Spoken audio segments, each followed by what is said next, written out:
MacBook pro M1 storage upgrade ചെയ്യാൻ വേണ്ടിയിട്ടാണ് ഇന്ന് വന്നിട്ടുള്ളത്. ഇത് കസ്റ്റമർ ഉപയോഗിക്കുന്നത് 256 GB ആണ്. ഈ 256 GB എഡിറ്റിങ്ങും കാര്യങ്ങൾക്കൊക്കെ വേണ്ടിയിട്ടുള്ളതായതുകൊണ്ട് പെട്ടെന്ന് സ്റ്റോറേജ് ആളത് ഫുള്ളായി പോവാണ്. അപ്പോൾ നമ്മളിതിൻ്റെ ഹാർഡ്വെയർ ആയിട്ട് ഇതിൻ്റെ മെമ്മറി ചേഞ്ച് ചെയ്യാനാണ് പോകുന്നത്.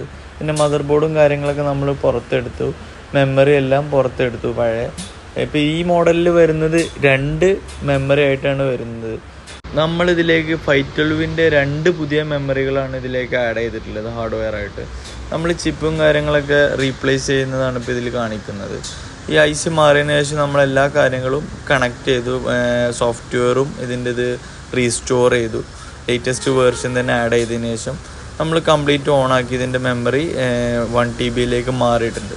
അപ്പം ഇങ്ങനെ നമുക്ക് മാക്ബുക്കിലും അതുപോലെ ഐപാഡ്സിലും ഐഫോൺസിലും എല്ലാത്തിലും നമുക്ക് ഇങ്ങനെ മെമ്മറി അപ്ഗ്രേഡ് ചെയ്യാൻ പറ്റുന്നതാണ്, ഹാർഡ്വെയർ ആയിട്ട് ചെയ്യാൻ പറ്റുന്നതാണ്. അപ്പം ഇങ്ങനത്തെ എന്തുണ്ടെങ്കിലും നമ്മളെ കോണ്ടാക്ട്